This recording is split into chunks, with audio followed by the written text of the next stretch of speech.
Com a palavra, a partir desse momento, nosso palestrante, doutor Marcelo.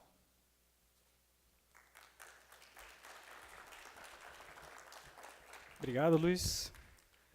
Obrigado, Luciano. Eu conheço o Luciano já há alguns anos, né?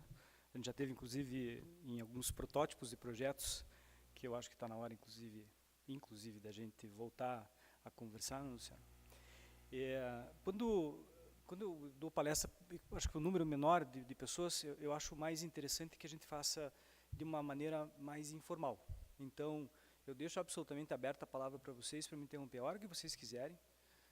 Eu acho que ninguém aqui é médico, né? Não, todo mundo é engenheiro.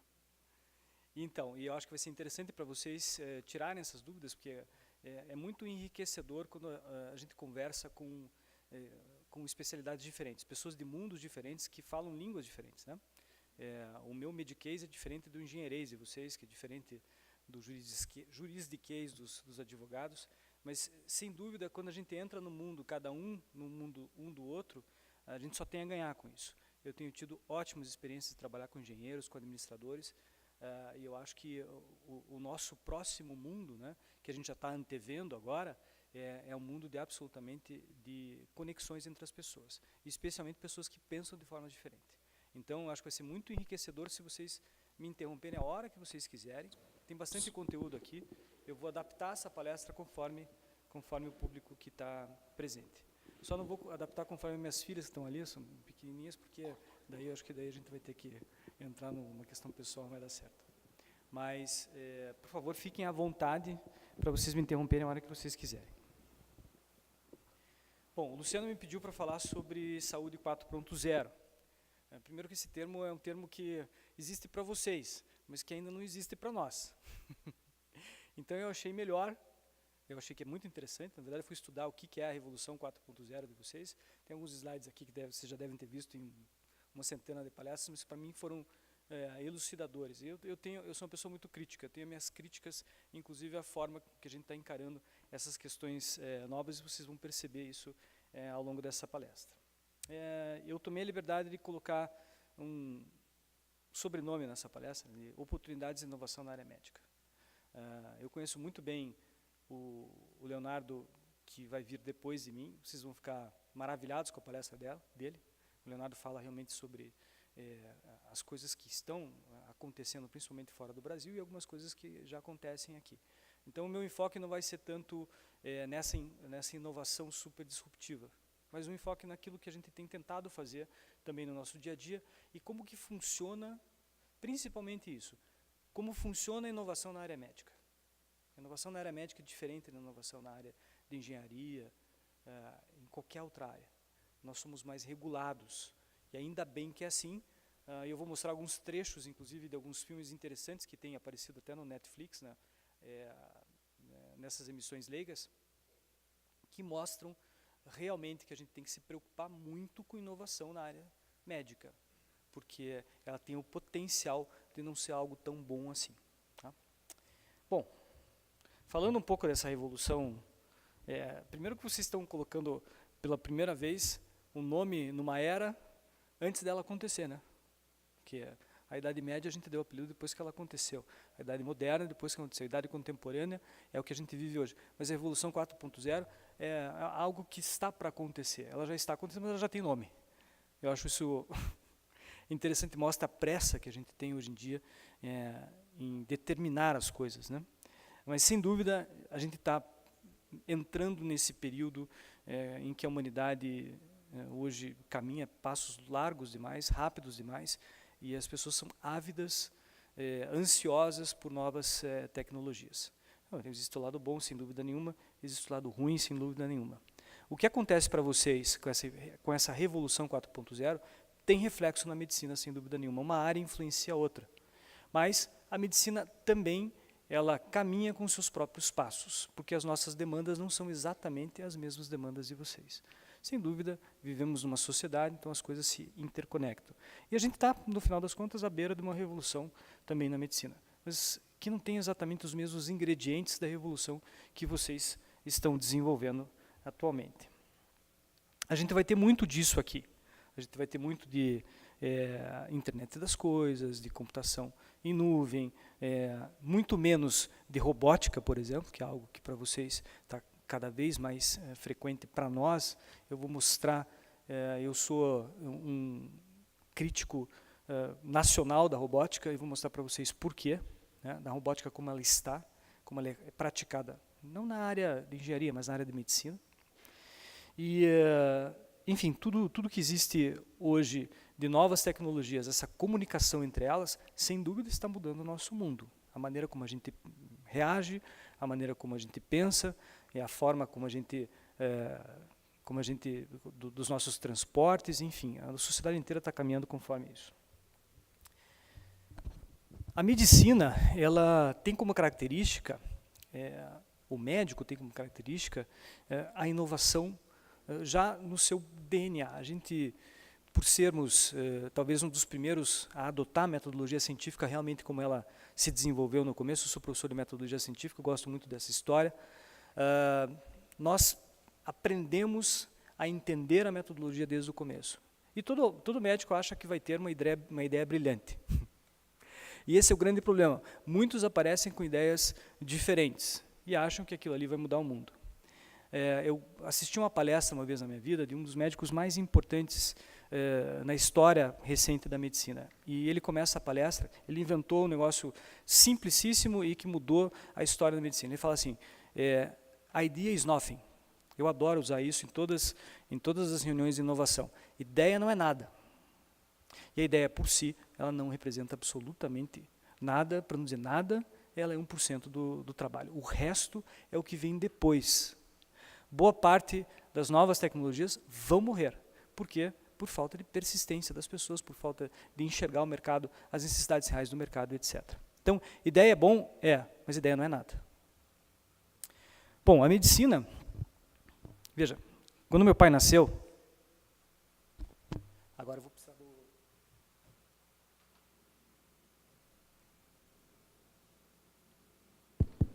Quando meu pai nasceu, na década de 1940, a expectativa de vida de um homem, a expectativa de vida de um brasileiro, ela vivia em torno de 45 anos. Essa linha azul aqui é a média, certo? Entre homens e mulheres. Ela vivia em torno de 45 anos. Bom, quem nasceu, essas novas gerações que nasceram dos anos 2000 para cá, quando nascem, eles têm uma expectativa de vida hoje já acima dos 70 anos. Quem fez isso acontecer? Veja, falando de metodologia científica, eu gosto de deixar claro o seguinte, não foi a religião que fez isso. Não foi a filosofia que fez isso. Foi a ciência que fez isso. Dentro da ciência, é lógico que a gente tem uma série de situações que melhoraram a qualidade de vida das pessoas, saneamento básico, a própria vida nas cidades, etc. Mas, principalmente, a ciência principal responsável por isso foi a medicina. Então, a medicina tem a inovação necessariamente no seu dia a dia. A gente tem que inovar para combater novas doenças, para combater melhor as doenças que a gente não conseguia curar e que hoje a gente consegue curar, e etc. Existe uma demanda constante pela medicina. Alguém sabe me dizer aqui quanto que se gasta do produto interno bruto do mundo em medicina? Para cuidar de saúde? Chutem. 5%, quem dá mais? Se gasta 10%. 10% do produto interno bruto do mundo é gasto com medicina. Ele é originado com medicina, boa parte dele, mas ele também é gasto com medicina, muito mais gasto do que originado. A medicina não dá lucro, ela dá lucro para algumas empresas, para algumas situações específicas, mas ela é um consumidor de recursos. E veja, todos nós aqui utilizamos a medicina no nosso dia a dia. A tendência é gastar mais ou menos, cada vez mais. Cada vez mais nós vamos gastar mais com medicina. E o motivo é simples, nós estamos vivendo mais. O motivo está nesse gráfico. Porque quem nasce em 2016, quem nasceu em 2016, já tem uma expectativa de vida de 75 anos, mas quem nascer em 2020 vai viver 80. Tem uma expectativa média de vida de viver 80 anos. Isso no Brasil, não estou falando isso na média mundial, isso aqui são dados do IBGE, tá? Isso acontece no Brasil. Por outro lado, apesar dos médicos gostarem de ter ideias, etc., isso aqui é farinha, tá? Para quem acha que outra coisa é farinha. 96% das iniciativas de inovação das famosas startups hoje em dia terminam em farinha. Isso é um termo, um jargão, né, da inovação, acho que boa parte de vocês está feito a isso, mas termina em nada. E termina em nada por quê? Ideia não é nada. A gente tem que levar a ideia para frente de uma forma persistente e ir encontrando novos caminhos. Bom, esse slide talvez seja um pouquinho impactante para vocês, para mim é a Disneylândia, mas, enfim, isso é a cirurgia como ela era feita há pouco tempo atrás.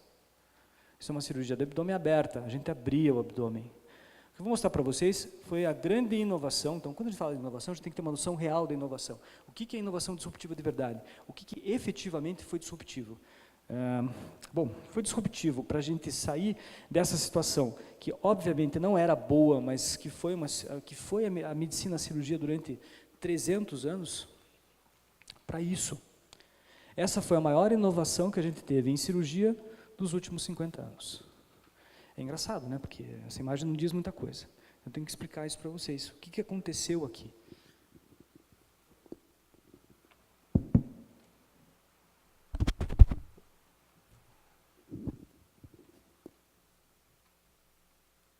O que aconteceu foi o seguinte. Os cirurgiões já utilizavam uma espécie de um telescópio para enxergar no interior de cavidades. As nossas principais cavidades são abdômen e tórax. As principais cirurgias, abdômen e tórax. O maior volume cirúrgico no mundo todo, abdômen e tórax. Bom, a gente usava telescópios na década de 80. Telescópio nada mais é do que uma ótica longa, a gente fazia um furinho na barriga e colocava aquele telescópio lá. O problema é que, para fazer isso, você tinha que adotar essa posição. O que tem de errado aqui? A gente tem um cirurgião segurando com uma mão tal do telescópio e a outra mão boba. Ou seja, você não consegue fazer nada, você só consegue enxergar. A grande sacada foi, ao invés de ficar olhando diretamente no telescópio, vocês vejam que aqui tem um cabo de fibra ótica. Olha lá, dá para ver o vermelhinho?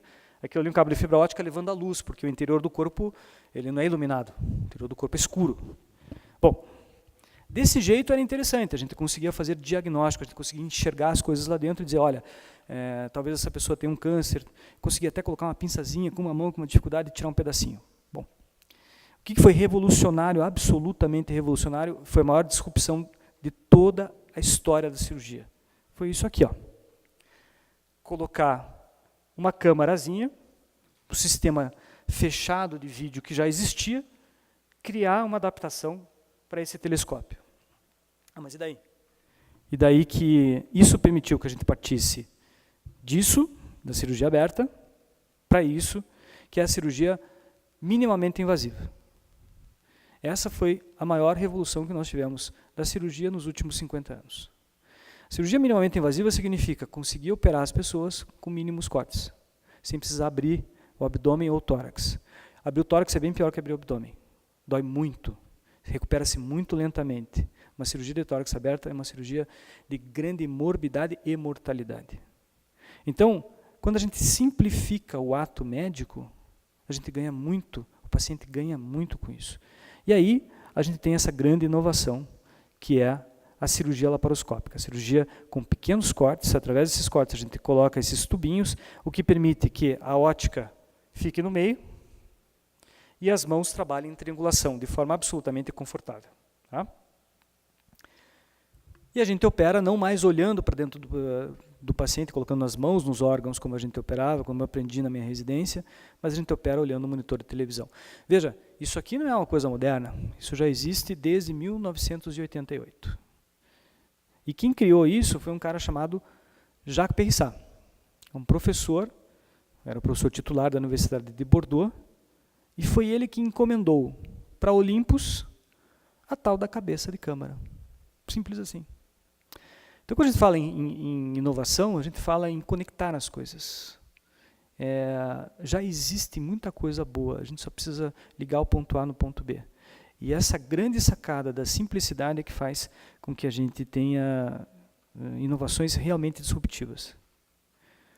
Esse sou eu há 20 anos atrás, era bem magrinho, e eu tive a oportunidade, então, de fazer esse treinamento de cirurgia laparoscópica na Universidade de Bordeaux com o próprio Jacques Périssat. E depois eu tive a grande honra de fazer uma homenagem em vida para ele e criar a escola de cirurgia de Curitiba, que é a escola Instituto Jacques Périssat, em homenagem ao Jacques Pessat, que hoje está com 86 anos de idade, e também tenho a grande honra de ser um grande amigo dele. Bom, essa inovação trouxe a gente da cirurgia aberta, que hoje a gente olha e vê que é algo até rude, né? A cirurgia aberta ficou para trauma e para transplante. O resto, tudo a gente faz por laparoscopia. E assim, uma marca da disrupção desse processo foi, depois de 4 anos da criação da cirurgia laparoscópica, todos os procedimentos cirúrgicos abdominais já estavam sendo feitos por laparoscopia. Isso é realmente disrupção. Quando você consegue colocar na cabeça das pessoas, com facilidade, que essa tecnologia é uma tecnologia que vai mudar dali para frente. Bom, a questão é a seguinte, depois da laparoscopia, houve uma verdadeira corrida do ouro. Então, todo mundo queria entender como que era a laparoscopia. Eu, inclusive, fui fazer meu treinamento lá, todo mundo queria ensinar a laparoscopia, queria comprar todo o equipamento que a laparoscopia que estava envolvida nessa nova técnica, e isso rendeu bilhões de dólares para a indústria. Os números da medicina são números grandiosos. A medicina é cara. Então, teve empresas que, de um ano para outro, quadruplicaram o seu faturamento, e isso foi efetivamente exponencial. O problema de você ter uma tecnologia exponencial é que aí todo mundo fica procurando de novo o unicórnio. E todas as tentativas que vieram depois disso foram tentativas que, de alguma forma, acabaram não surtindo tanto efeito. O que a gente tem, então, é uma base tecnológica hoje que é baseada, o fundamento é baseado em 1988. Essa foi a grande disrupção, e de lá para cá, outras várias tentativas. Eu sempre gostei de inovação. Quando soube da laparoscopia, a primeira coisa que eu fiz foi tentar ir na fonte. Então, o Bordeaux era o melhor lugar para treinar, fui para lá. De repente, eu estava num congresso em Paris, e aí um indiano me mostra isso aqui. Ó.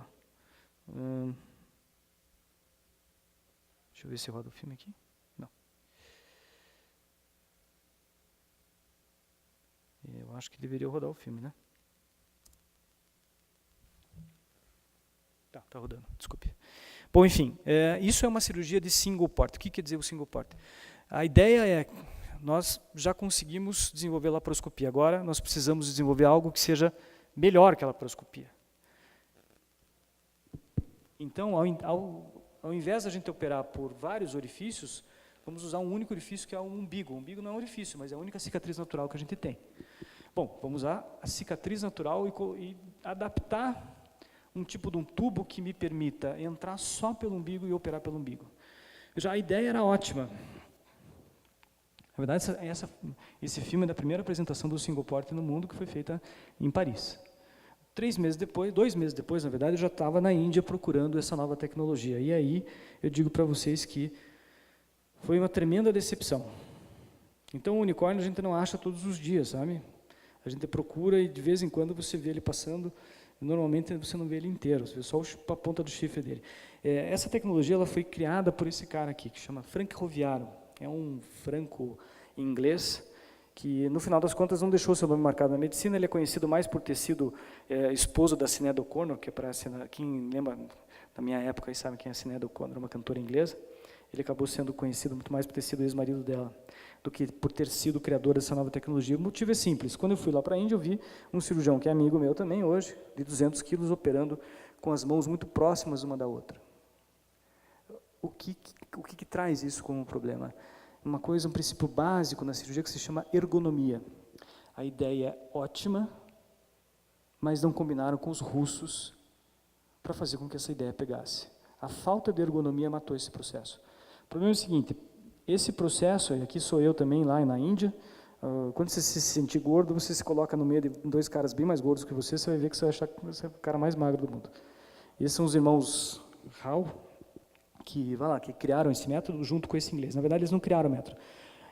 Isso é uma outra parte um pouco cruel da medicina. As novas tecnologias elas são criadas em primeiro mundo e são testadas no terceiro mundo. Então, o que eles fizeram, foi criada a ideia na Inglaterra e foi testada na Índia. Então, foi desenvolvida, no final das contas, na Índia. Mas isso não deu certo justamente porque não tem ergonomia. Se não tem ergonomia, o que acontece é o seguinte, se eu tenho 5, 6, 8 cirurgias dessas para fazer por dia e eu não consigo sair bem fisicamente de uma cirurgia, porque ela me exige muito fisicamente, isso aqui não vai dar certo. Não deu certo. Foram gastos centenas de milhões de dólares para tentar convencer as pessoas a usarem esse procedimento e ele simplesmente morreu. Hoje praticamente não se fala mais nisso. Então é o lado B da inovação, né? A inovação a gente tem coisas que são espetaculares, mas coisas que não funcionam também. O segredo da inovação é isso, precisa ser bom para o paciente, precisa ser bom para o médico que escolhe a inovação que ele vai usar. Então ele tem que ser friendly, né? Que eu acho que é um conceito que é mal traduzido para o português, mas tem que ser amigável para o médico. Tem que ter design, tem que ter ergonomia, tem que dar lucro também. Não adianta você fazer uma inovação e querer que as pessoas usem, mas você não come uma fatia do bolo, isso não vai adiantar, não vai dar certo. E tem que ter uma ideia hoje que é muito discutida em medicina, talvez você fale sobre isso, eu não sei, que é valor. Valor é custo-efetividade. Medicina é cara demais. E hoje a gente não consegue dar conta, os planos de saúde, o governo, quem quer que seja a previdência, quem for pagar essa conta não dá conta do que tem que ser pago. Então, criar algo muito bom, mas que aumente custo, não vai dar certo. Então, tem que satisfazer esses 3 players principais aqui. E aí a gente tem um case que é muito interessante, que é o caso do robô. O nosso robô cirúrgico, primeiro tem uma empresa só que fabrica robô no mundo, que é a Intuitive, uma empresa americana. O nosso robô não é um robô autônomo, ele não toma decisões sozinho, ainda bem, não dá. Hoje você não pode deixar ninguém de nós aqui a querer ser operado por uma máquina que toma decisões por conta própria. A gente ainda não tem tecnologia e digo para vocês que vai demorar centenas de anos para a gente ter esse tipo de tecnologia, vai demorar muito ainda. A gente tem que ter muito mais velocidade de informação e etc. Mas o nosso robô ele é operado à distância. Você tem um cirurgião que esse aqui está operando num console, ele não precisa estar paramentado, ele não precisa se escovar, ele não precisa estar nem de máscara. E os braços mecânicos, é o que a gente chama robô escravo, né, o slave, os braços mecânicos que operam para ele, mas os movimentos são feitos à distância. Bom, vários serviços de robótica estão sendo instalados no Brasil. Um robô custa no Brasil $2 milhões. E, infelizmente, boa parte desses serviços esses robôs estão sendo instalados nos serviços públicos. O que para mim é absolutamente escandaloso, porque é uma tecnologia que é aplicável para poucas situações, você gasta dinheiro demais e o dinheiro público não deveria ser tratado como banana, né? Veja, aqui tem um filminho que é bem bacana, que foi extraído de uma... tem som aí, não? Dá para a gente passar o som do... Não? Bom, eu acho que eu vou pular isso aqui, então. Basicamente é o seguinte, hoje os americanos estão deixando de fazer a robótica, muitos americanos estão deixando de fazer. Existem mais de 2 mil robôs instalados nos Estados Unidos e a coisa perdeu um pouco o interesse, porque é muito caro operar por robótica e a gente não tem, na ciência médica, nenhuma evidência científica de que a cirurgia por robótica seja melhor. Então, vamos dizer assim, o senhor vai fazer uma cirurgia de vesícula no Hospital Albert Einstein, que tem 3 ou 4 robôs hoje, e eles vão falar o seguinte, olha, o senhor pode fazer essa cirurgia por robô. O custo de material para robô vai ser $15 mil, só para a utilização do robô. Aí você vai no consultório de um cirurgião geral, em Curitiba, que tem ótimos, eles vão lhe dizer, olha, a gente faz a mesma cirurgia, não há necessidade nenhuma de fazer por robô, os cortes do robô são maiores, a recuperação do robô é no mínimo igual ou pior, e você não vai ter de cara esses $15 mil de investimento por uma tecnologia que não é aplicável hoje. Então, no final das contas, a robótica é isso. O que acontece é que é uma indústria poderosíssima, que ganhou muito espaço na mídia e que tem uma estratégia de marketing violenta. Então, a robótica também não é exatamente um presente embrulhado num papel dourado, mas que no final das contas não deu tão certo assim.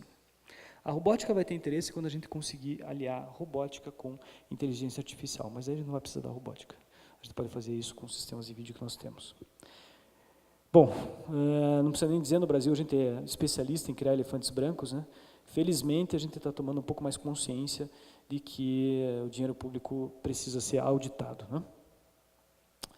Uma outra promessa em medicina é a realidade virtual. A realidade virtual também ela entrou como uma necessidade interessante em medicina, mas não funcionou muito bem. Isso para ensino seria super interessante. mas acabou sendo muito mais um videogame de altíssimo custo do que efetivamente uma ferramenta que seja útil, que substitua as ferramentas que a gente tem. O estudante de medicina, o médico cirurgião, ele tem que treinar, sim, em tecidos vivos. Então, nos animais ou então mesmo nos pacientes. A realidade virtual trouxe para nós à tona essa discussão, e hoje o que acontece é que os simuladores ajudam, mas não resolvem o problema. Eles são mais um ingrediente para você treinar melhor o médico. Lembre-se que o médico, como um piloto de avião, a gente tem que ter horas de voo antes de encarar sozinho um problema médico, porque na maior parte das vezes você vai estar sozinho, você vai ter que saber o que fazer, e a gente tem que passar por simulações antes. Isso está cada vez mais, esse conceito está cada vez mais forte nas escolas de medicina, mas a gente percebe que nós não temos a complexidade necessária nesses sistemas de realidade virtual que possam efetivamente simular o aprendizado médico. Aqui o que vocês têm é uma foto até do nosso instituto lá na Universidade Positivo, onde a gente faz as cirurgias em animais de experimentação para treinar turmas de até 30 alunos. E o que está acontecendo hoje, inclusive a semana passada foi inaugurado o Centro de Cirurgia, de Treinamento Cirúrgico da Universidade Positivo com uso de cadáveres. Então, ao invés de usar, você veja que a disrupção ela parece que é sempre progressiva, mas muitas vezes quando a gente encara uma nova tecnologia, o que a gente faz é dar um passo atrás e ver como melhorar aquilo que a gente já tinha. A cirurgia em cadáver foi a primeira forma de aprendizado de anatomia que a gente tem notícia, desde o século XVI. Inclusive, quem fazia isso era preso, né? Que se soubesse, o cara era preso, porque não era permitido. Mas só tinha um jeito de aprender medicina, que era por observação de cadáveres. Hoje, o que se fez foi adicionar tecnologia a isso. Existem meios de preservação de cadáveres que mantêm a vitalidade, que não é exatamente vitalidade, ele não está vivo, do tecido, deixando muito semelhante a um tecido vivo. Então, nós hoje temos condições, essa tecnologia está instalada, funcionando aqui em Curitiba. E essa é uma tecnologia de última geração. Tem 2 lugares no Brasil que tem, foi feito o primeiro instituto em São Paulo, e o segundo agora aqui na Universidade Positivo. Permite-nos operar os cadáveres como se estivesse operando gente. Inclusive, a gente simula tudo, né? A gente faz uma sala de cirurgia, todo mundo paramentado, mas o que tem aqui é um pedaço de uma pessoa morta, coberto com os campos como se fosse um cadáver inteiro. O custo ainda é muito alto, mas isso, sem dúvida, deve ser o nosso próximo passo em termos de treinamento. Então, novamente, né, a realidade ela é diferente do que... A gente não deve ficar só otimista e só pessimista. A realidade está no meio. E é no meio que a gente vai encontrar a maior parte das reais oportunidades de inovação. Esse é uma parte do videozinho. Para quem se interessa por esse assunto, eu acho que todos, na verdade, deveriam ver. Tem um documentário no Netflix que se chama Operação Enganosa. Assistam esse documentário, ele é muito bom. E ele fala sobre a indústria de materiais dos Estados Unidos, de materiais médicos dos Estados Unidos. Ele é revelador, na verdade. Bom, veja, o charlatanismo sempre existiu na medicina. E a indústria de material médico, ela tem situações hilárias, né, de produtos que promulgava a cura do câncer desde 1920 e até hoje a gente não consegue entender como que se fazia isso. E as pessoas compram as coisas, lógico. Quem é que não quer ter mais saúde? E se alguém tem um problema sério de saúde, ela vai lá e compra cegamente. Isso eu recebi por WhatsApp esses dias, mas você veja que interessante, né? O Brasil, então, nós temos assim uma proliferação de pessoas, infelizmente, com intenção duvidosa. Isso é uma ressonância quântica. Alguém sabe o que é uma ressonância quântica? Você sabe, Leonardo? O que é uma ressonância quântica? Eu também não sei o que é isso. Uma ressonância quântica, tem até o nome da doutora aqui, ó, doutora Dônia, não sei o que, está assinado, bonitinho. Aí quando você vai ver lá, vou procurar o CRM dela, não, ela não tem CRM, ela tem CRTH, que é Conselho Regional de Terapia Holística. Não existe terapia holística, mas as pessoas consomem isso. Isso aqui é um exame que eu não sei como que foi feito, enfim. Isso aqui foi um passe de mágica, alguma coisa que alguém fez para alguém, e colocou um laudo, e as pessoas compram isso, né? Então, quando a gente fala de inovação, a gente tem que tomar cuidado também que muitas inovações, se elas não entregarem valor, se elas não resolverem algum problema, elas entram numa palavra que todo médico tem uma distância legal dessa palavra, que se chama charlatanismo. A gente tem que tomar cuidado com isso. Inovação tem que ficar distante de charlatanismo. criar um aparelho médico, alguma coisa que tenta solucionar um problema que não soluciona, é charlatanismo. Bom, a regulação da medicina, ela passa por várias...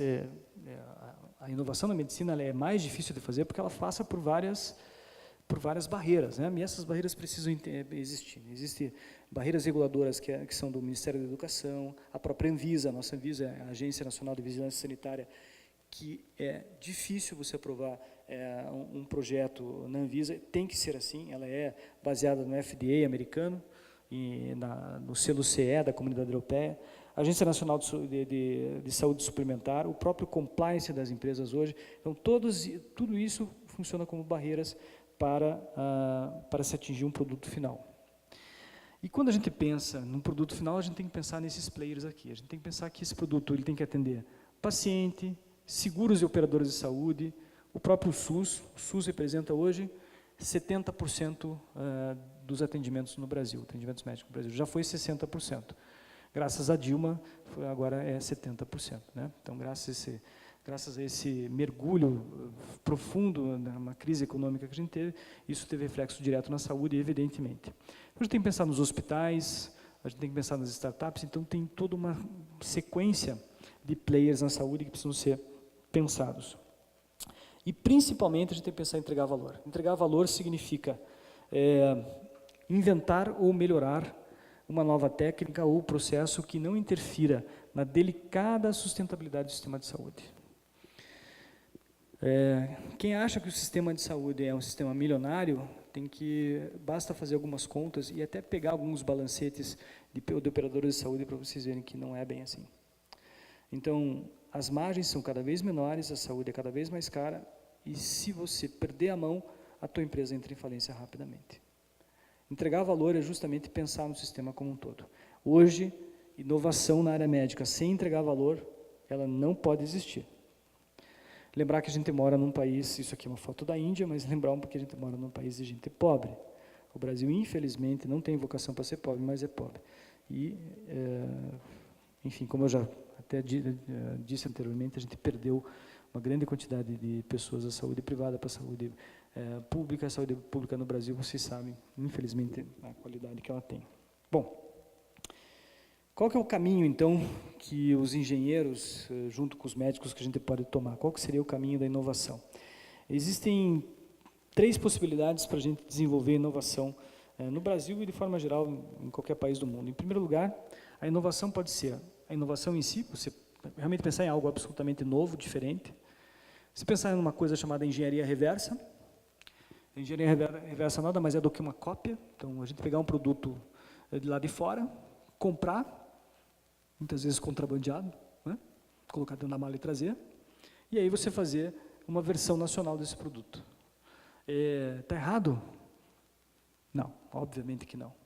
Desde que você respeite alguns princípios, principalmente os princípios de registro de patente. Então, você sempre tem que adicionar alguma coisa diferente, e isso não é tão complicado assim de fazer. E aí você está criando um produto nacional. E a terceira forma, que é uma forma talvez mais simples, e que a gente tem que pensar nela assim, para a sustentabilidade do nosso sistema de saúde, é a nacionalização dos produtos, que é o que fazem as indústrias de automóvel. Né? Não existe indústria nacional de automóvel, existem indústrias que montam carros no Brasil. Então, a gente não precisa ter uma indústria complexa de material médico, a gente pode sim simplesmente montar esse material no país. Tá? Essa é uma terceira via muito interessante. Pessoal, alguém quer me fazer alguma pergunta? Por favor, fiquem absolutamente à vontade. Acho que mais uns 15 minutos eu já termino. Tá? Estou no tempo, né? Então, tranquilo. Bom, onde estão as oportunidades? Né? Eu acho que as principais oportunidades estão aqui, ó, são os biomateriais. Cada vez mais a gente vai usar novos materiais para repor as nossas funções que vão se desgastando com o tempo. Então, as próteses, elas têm um mercado enorme, não é tão complicado assim você produzir próteses, a gente tem tecnologia para isso, que a gente precisa de boa vontade. Além disso, desenvolver instrumental médico, né? Muitas vezes a gente, como médico, se você quer se manter num determinado patamar, a gente precisa de instrumentais. Quem nunca ouviu falar isso, né? As pinças do doutor são da Alemanha. Né? Eu, durante 10 anos, eu só comprava minhas pinças na França. Só que assim, eu comprava, daí quebrava, não tinha manutenção. O que eu fiz? Eu fui obrigado a desenvolver meu próprio material. Então, eu tenho uma empresa em Porto Alegre, que faz material médico. Eu me associei com essa empresa e hoje as minhas pinças cirúrgicas são produzidas com a minha interferência nessa empresa. E agora eles estão vendendo uma gama de materiais que eu acabei desenvolvendo com eles. Então, sempre tem espaço para a gente melhorar o que já existe de produção no Brasil. E quando eu comecei a trabalhar nessa empresa, a minha surpresa foi o seguinte: não tinha médico com eles. Era uma empresa de engenheiros. Eu falei, gente, como é que vocês vão trabalhar com material médico sem ter médico? Ah, não, mas aí a gente liga para o doutor lá não sei de onde. Eu falei, não funciona assim. Você não pode ligar para alguém para desenvolver um material médico. Você tem que ter o cara no projeto. E aí eu comecei a aprender a lidar com o engenheiro. E eu acho espetacular. Acho que a maneira como o engenheiro trabalha é organizada, é limpa, enfim. Eu gosto muito de trabalhar com engenheiro. E eu passei algumas tardes lá em Porto Alegre para desenvolver esse material. Então, boa vontade, persistência, a gente consegue fazer as coisas. Bom, uma área de oportunidade enorme, eu acho que o Léo vai falar sobre isso, são os wearables, né, os usáveis. Né? Os sistemas, então, wearables para pacientes, sistemas baseados em wearables, para operadoras de saúde, esse é um outro grande nicho. Projetos que você inova e vende, então você vende o projeto em diferentes etapas, é uma outra forma também de negócio bastante interessante. E por último, sistemas de dispositivos para educação médica continuada, que é um tópico do momento bastante importante. Todos nós médicos precisamos estar sempre estudando. Aí a gente abriu, então, baseado em todas essas experiências, a gente abriu uma empresa chamada Acrivoz, que desenvolvimento de inovação em medicina, em materiais médicos, em parceria com a Universidade Positivo. E aí a gente tem alguns projetos que eu queria mostrar para vocês. Então, assim, isso é sair do nada e ter alguma coisa palpável. A gente saiu simplesmente de uma ideia e ao longo de alguns anos a gente está conseguindo chegar ao final das primeiras ideias. O caminho é longo. Esse projeto tem 2 anos e meio já de execução, tá? Não é de projeto, é de execução. O que é isso? Bom, esse projeto é um projeto que envolve 2 conceitos importantes. Primeiro, o conceito do material, o biomaterial. Biomaterial, tudo aquilo que pode ser deixado no corpo, que não vai causar reação, etc. Tudo isso é teórico, mas são as próteses, no final das contas, que substituem a função perdida. A gente vai usar nesse projeto esse conceito do biomaterial e o conceito de medicina personalizada com impressão 3D de próteses. O futuro hoje das próteses médicas não vai ser simplesmente ter uma prótese de tamanho pequeno, médio e grande. Vai ser uma prótese que vai ser feita, se o Luciano tiver uma lesão de joelho, quando ele estiver jogando bola, e alguém falar para ele, você vai ter que colocar uma prótese de joelho, daqui 2 ou 3 anos, isso já vai estar disponível no Brasil. Aí o que vai ser feito? Uma tomografia, ou uma ressonância, no caso do joelho, uma ressonância, vai ser feito um estudo anatômico do joelho dele, uma prótese vai ser montada milimetricamente de acordo com as necessidades dele, inclusive com os materiais compatíveis com a tua musculatura. Vá lá. Você já tem uma prótese?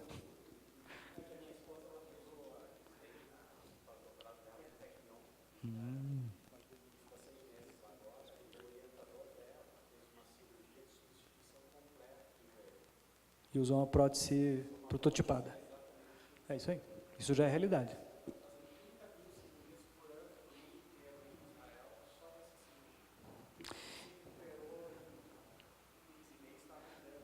Então, veja, essa tecnologia, esse mesmo sistema, nós procuramos adotar nesse projeto. Esse projeto é um projeto muito caro para mim, é um projeto realmente muito interessante. Vamos lá.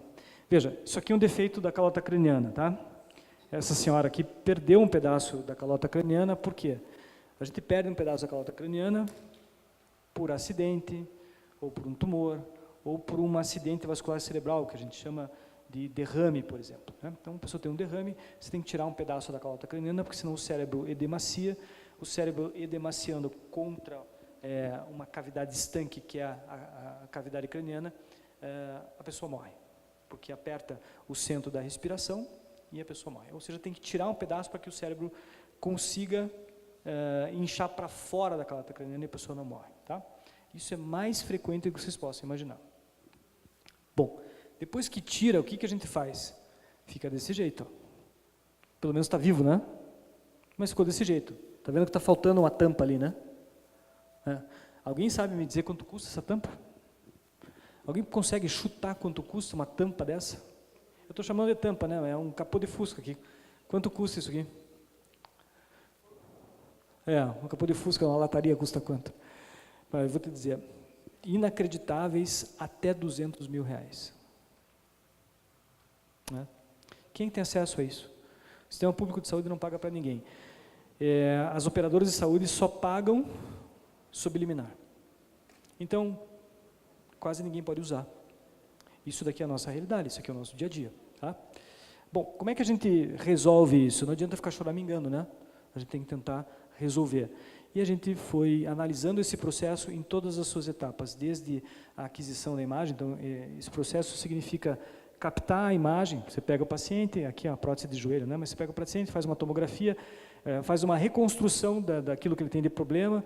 Essa reconstrução você testa, blá, blá, blá, faz uma prótese prototipada. Prototipada não é numa impressora que custa R$1.000. A impressora que a gente usa, para vocês terem uma ideia, para fazer essa prótese, custa R$2 milhões.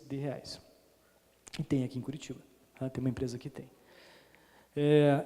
Então, é impressora 3D. E aí, o produto vai customizado, vai ser implantado no paciente. Então, a gente analisou todo esse processo para saber onde está o problema, por que custa tão caro, por que demora tanto, por que isso, por que aquilo. E a gente foi desenvolvendo soluções em cima disso para chegar num produto final. Isso daqui é só essa prótese que eu te falei de joelho, provavelmente é essa prótese que eles devem estar colocando lá, que é a única prótese hoje prototipada que está sendo utilizada.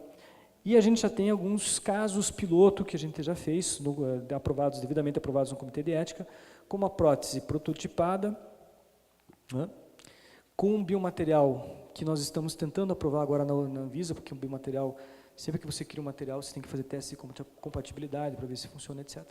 E agora essa prótese vai ser, começar a comercializar a partir da metade do ano que vem. Tá? O preço a gente consegue até 1/5 do valor que vem sendo cobrado no mercado. Essa é uma solução caseira no bom sentido, uma solução que foi desenvolvida aqui em Curitiba, e esse é um mercado que a gente deve explorar internacionalmente. Bom, esse é um segundo conceito que a gente também que a gente tem investido bastante do nosso tempo. Isso explorando aquela ideia da laparoscopia, que mudou, vamos tentar operar por um orifício só, não deu certo, e a ideia agora é, ao invés de a gente mudar a laparoscopia, por que a gente não faz uma mudança de conceito, o cirurgião operar completamente sozinho? Então, esses braços mecânicos aqui, são caríssimos, nós compramos um braço mecânico desse australiano, gastamos bastante dinheiro, mas estamos trabalhando em engenharia reversa. E a engenharia reversa aqui vai ser justamente para desenvolver esse conceito, mas muito mais do que o braço em si, desenvolver o conceito da cirurgia sozinho. Esse conceito ele vem da indústria automobilística, né, da indústria da Toyota, o conceito Lean e tal, de você deixar as coisas, você diminui a complexidade do sistema. O centro cirúrgico é um negócio que, se vocês já entraram no centro cirúrgico não deitados, né, se vocês já entrou em pé como eu entro, ele é extremamente complexo. Né? E ser complexo sempre abre oportunidades para as coisas não darem muito certo. Então, a gente acredita em lançar esse conceito Lean de que as coisas precisam ser menos complexas. E o cirurgião, quando ele opera sozinho, ele depende basicamente da cabeça dele. Não ter auxiliar, por incrível que pareça, tem tudo para simplificar as coisas. Quanto mais auxiliar a gente tiver, mais a gente tem que estar pensando no que ele está pensando. E isso incomoda demais.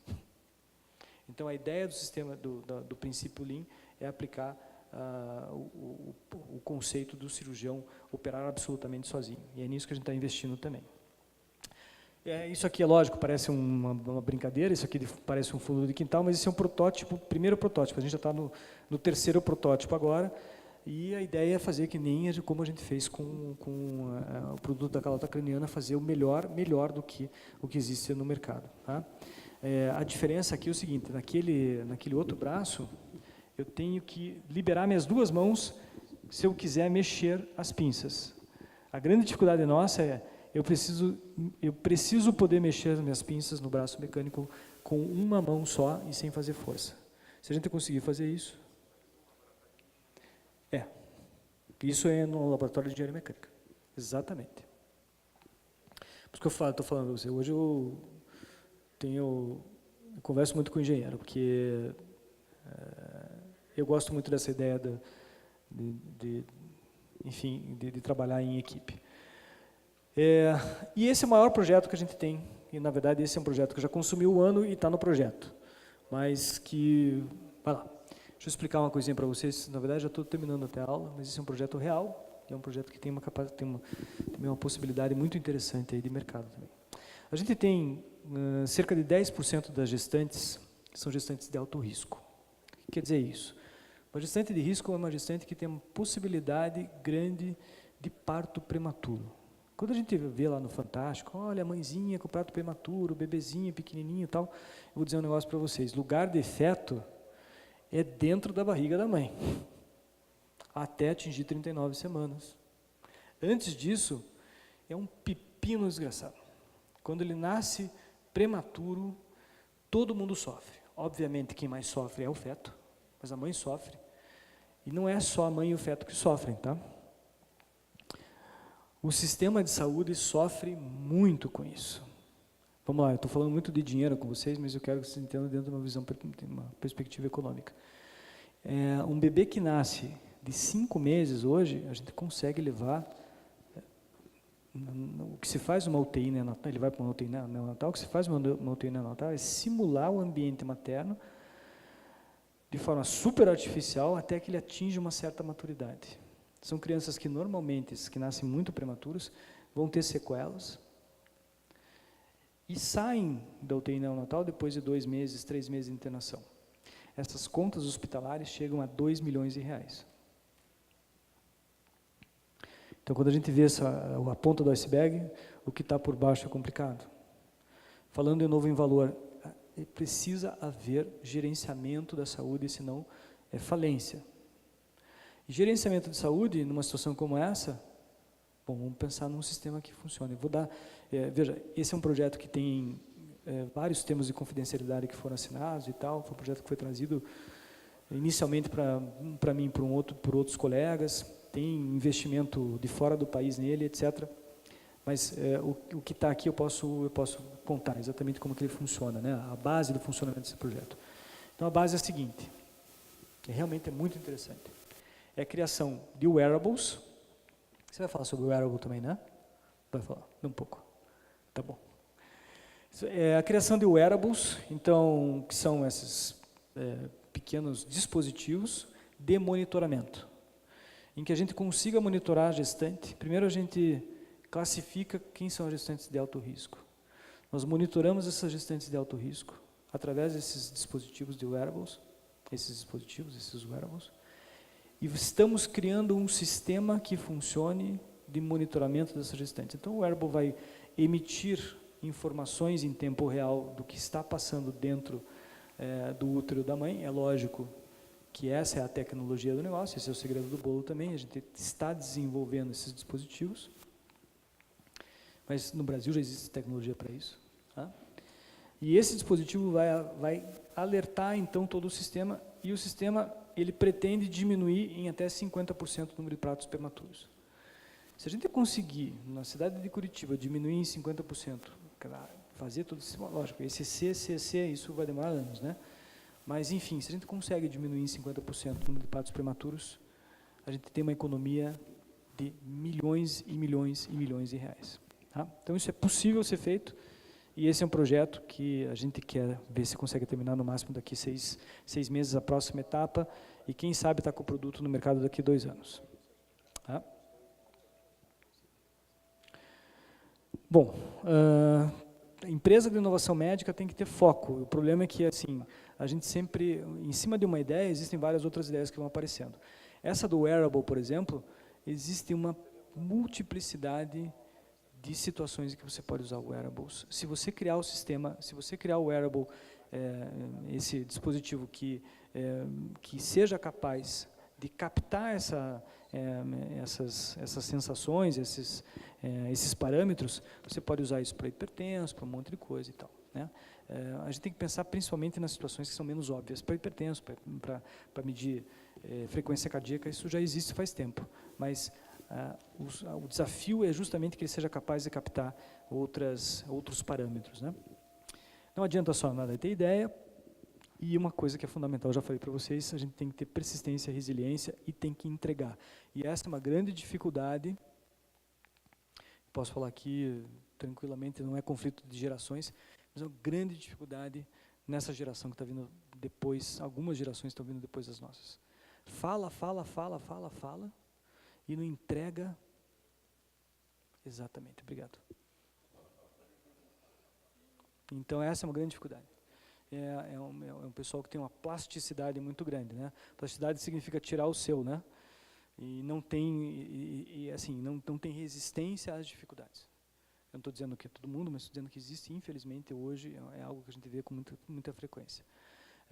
Quem não tiver resiliência, nem pense em entrar nesse mercado, porque as dificuldades são diárias. Cada projeto desse daí, assim, cada dia aparece uma coisa para atrapalhar. Para ajudar nunca aparece nada. Muito menos dinheiro, né?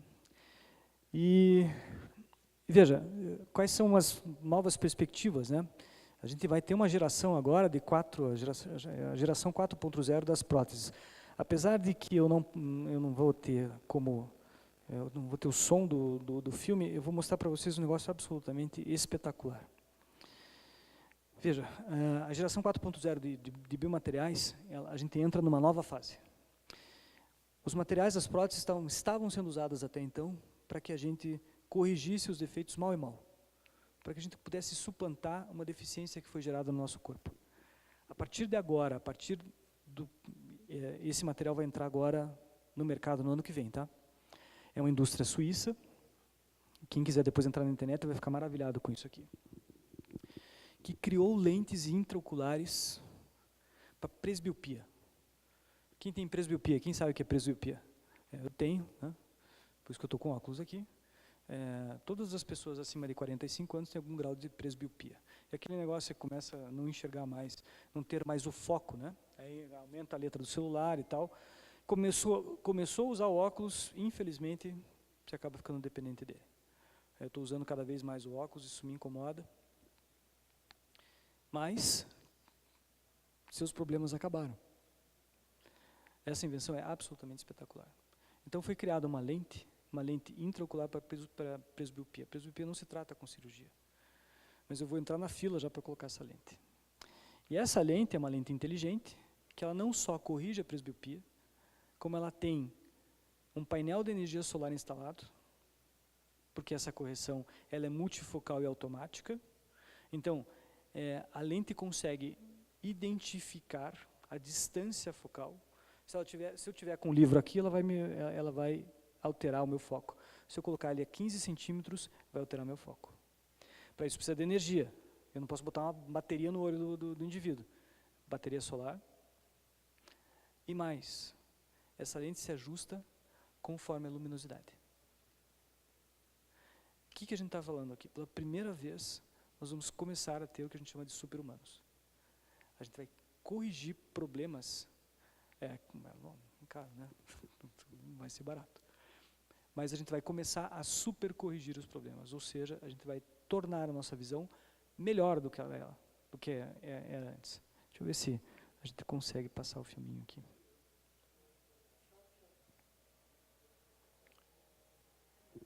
Opa, tem som?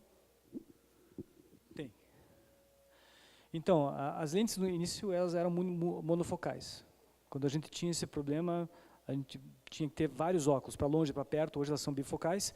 E hoje, né, elas são bifocais, e agora elas vão ser assim.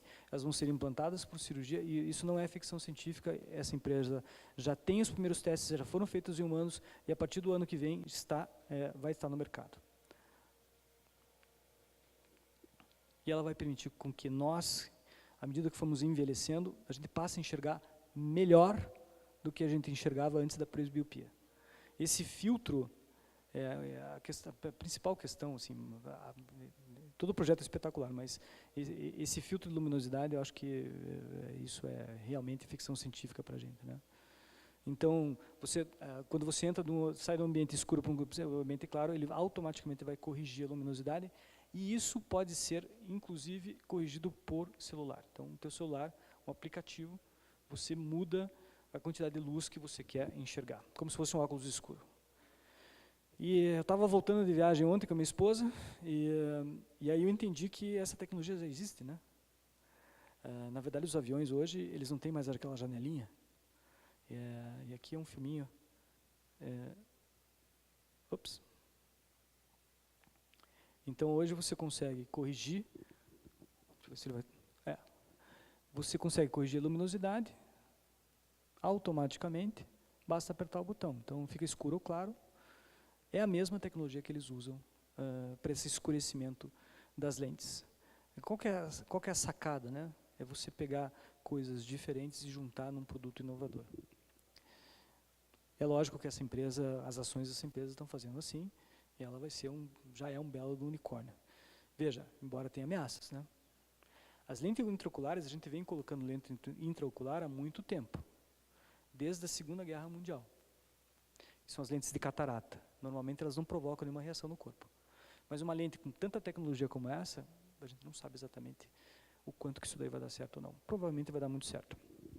Agora, algumas questões assim, um pouquinho mais só do ponto de vista ético, né? Toda vez que a gente fala de tecnologia e medicina, a gente tem que lembrar que a medicina precisa ter um patamar ético maior do que as outras, as outras ciências, porque a gente lida diretamente com a vida. E essa é uma questão, por exemplo, que vem sendo questionada, e o pessoal do New York Times fez um negócio super bacana, colocou 5 pessoas de áreas diferentes, engenheiro do MIT, professor de medicina de Harvard, etc., e fizeram o seguinte: vamos fazer um jantar, pago pelo New York Times, vocês vão ficar 3 horas conversando e a gente vai fazer um editorial sobre isso. O editorial é super bacana, se vocês entrarem no site do New York Times, tem ele na íntegra, né? Tem, na verdade, no formato de entrevista. E aí, perguntaram algumas coisas para eles, eu achei super interessante as respostas, né? Veja, uma resposta de alguns dos cientistas mais importantes hoje da área médica e correlata no mundo. Então, nós vamos editar os nossos filhos, a gente vai fazer modificações genéticas para ter crianças com características que nós escolhermos. A resposta é, inegavelmente, a gente vai fazer isso. O que vai criar um problema ético tremendo, mas isso vai acontecer. Ah, mas será? Não sei o quê. Bom, que vai. Por quê? Porque é irresistível fazer isso. E quem tiver acesso a essa tecnologia vai querer fazer isso. Bom, mas quando vai ser isso? Foi. Há 2 semanas, ou uma semana, então, teve um chinês apressadinho que usou um álibi fraquíssimo e dizer assim: os pais têm AIDS, então eu preciso que essa criança tenha algum tipo de defesa para AIDS. Eu tenho dezenas, talvez centenas de pacientes que são HIV positivo, que tratam comigo por outra situação, e que eu acompanho há 10, 20 anos. Ninguém morre de AIDS hoje. Morria de AIDS o Fred Mercury, esse pessoal morreu de AIDS, mas depois ninguém morre mais de AIDS. É uma doença crônica, assim como eu sou hipertenso, eu tenho uma doença crônica, o indivíduo que tem HIV, ele é um doente crônico, é um doente um pouco mais doente, mas ele não é tão mais doente assim.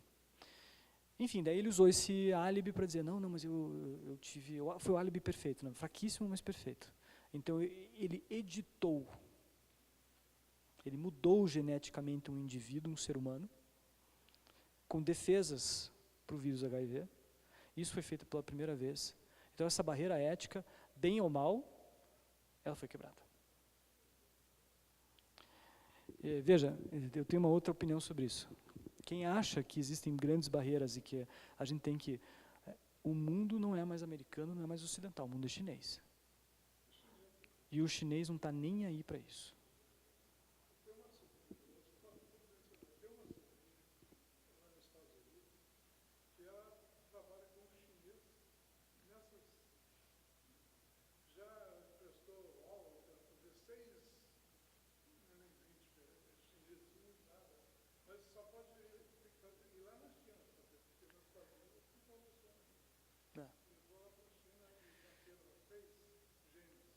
Veja, a gente podia montar uma mesa aqui de discussão ética, isso é super legal até, e as pessoas têm opiniões diferentes.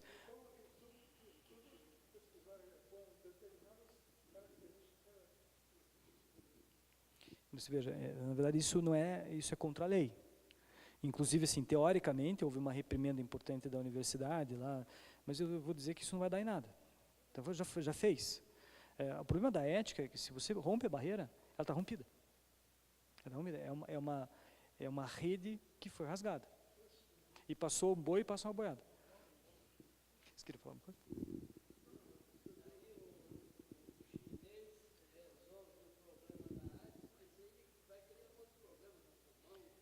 A gente não sabe, esse é o grande problema. Então a gente não sabe quais são as consequências desse ato que foi absolutamente irresponsável, né? Então, com certeza isso não deveria ter sido feito, mas foi feito. Bom, e a inteligência artificial vai transformar a medicina? A resposta é com certeza absoluta. A inteligência artificial vai transformar a medicina por uma questão simples. 5 minutos está ótimo, 5 minutos eu termino. Vai transformar a medicina por uma questão simples. A inteligência artificial consegue detectar padrões que são padrões muito mais difíceis para o ser humano detectar. E nós, médicos, a gente trabalha em cima de algoritmos de padrão. Então, a gente diz que uma pessoa tem uma pneumonia porque ela tem um conjunto de sinais e sintomas. E a gente tem uma margem de erro por conta disso. O que vai fazer a inteligência artificial? Ela vai aumentar enormemente o número de parâmetros que vão ser analisados, de forma muito mais rápida, e de forma muito mais precisa. E isso é claro, isso também não é amanhã, isso é hoje. Então a inteligência artificial transforma a medicina. E tem um fator que a gente não está levando em consideração. Alguém tem ideia do que seja isso? Bom, chinês. Isso chama internet quântica, não é computação quântica, é internet quântica. A internet quântica, ela vai ter a capacidade de milhões de vezes o processamento que a gente tem na internet atual. Milhões de vezes. E isso é um projeto chinês que tem uma enormidade de dinheiro envolvido e que já está chegando à sua fase inicial de conclusão. A internet quântica, para vocês terem uma ideia, eles usam uma interface espacial para poder fazer ela funcionar. Eu não sei explicar para vocês como é que funciona, mas é um princípio binário, ele desafia o princípio binário, ou seja, as duas coisas podem estar no mesmo lugar ao mesmo tempo, um negócio meio maluco assim, mas que amplia em milhões de vezes a nossa capacidade de processamento. Que impacto tem isso na medicina? O impacto vai ser direto. Se a gente conseguir processar muito mais informações, quando a gente fizer um exame de imagem, como uma ressonância magnética, por exemplo, a gente vai poder entrar dentro da célula em termos de imagem. E com isso, a partir do momento que a gente tiver a internet quântica funcionando, então se prevê que vai ser o fim da biópsia. Ou seja, eu tenho um nódulozinho no pulmão. Olha, tem que fazer uma biópsia, uma cirurgia. Não. A gente vai fazer um exame, e esse exame vai nos dar que tipo de tumor que você tem, como se fosse um microscópio. E isso não é ficção científica. Bom, finalizando, o caminho da inovação é um caminho mais longo. Tá? A gente tem várias oportunidades. O mercado médico é um mercado maduro, então é mais difícil entrar nele, ele é super regulado, é um mercado difícil. Mas o trabalho multidisciplinar facilita as coisas, sem dúvida nenhuma, e no final das contas, o mais importante é a gente entregar valor. Eu gosto muito dessa frase aqui, ó, a internet permite acessar milhões de informações, mas não é suficiente para produzir conhecimento. Informação não é conhecimento. Então, o efeito colateral disso tudo é, será que a gente vai ter melhores médicos? Ou será que os nossos médicos vão ser ótimos operadores de máquinas? Eu estou muito mais para a segunda opção, que é o que eu chamo de efeito GPS. Né? Depois que a gente começa a usar GPS, a gente emburrece de uma maneira que você não consegue sair da tua casa sem ligar aquela porcaria. Então, infelizmente, isso a gente já consegue perceber nas gerações novas de médicos. Tá? Inovação em medicina é muito importante, mas o foco sempre tem que ser o paciente. Então, a gente não vai fazer uma inovação para se divertir com o corpo alheio. Né? A gente sempre tem que pensar em melhorar a condição do paciente. E para finalizar, eu digo, faço minhas essas palavras, alguns pacientes a gente não consegue ajudar, mas não existe nenhum paciente que a gente não possa prejudicar. Então a inovação tem que ser com responsabilidade. Em primeiro lugar, todo médico faz o seu juramento de Hipócrates. E no juramento de Hipócrates, quando a gente vai se formar, a gente diz que em primeiro lugar a gente vai procurar não aumentar o sofrimento de ninguém. Na verdade, essa é a premissa do ato médico. Mas essa não é a premissa da empresa de material médico. Eles não fazem o mesmo juramento. E o sistema de regulação deles é completamente diferente da nossa consciência como médico. Então a gente está entrando também nesse outro patamar, que é um patamar ético importante. Obrigado. Se quiserem perguntar uma coisa.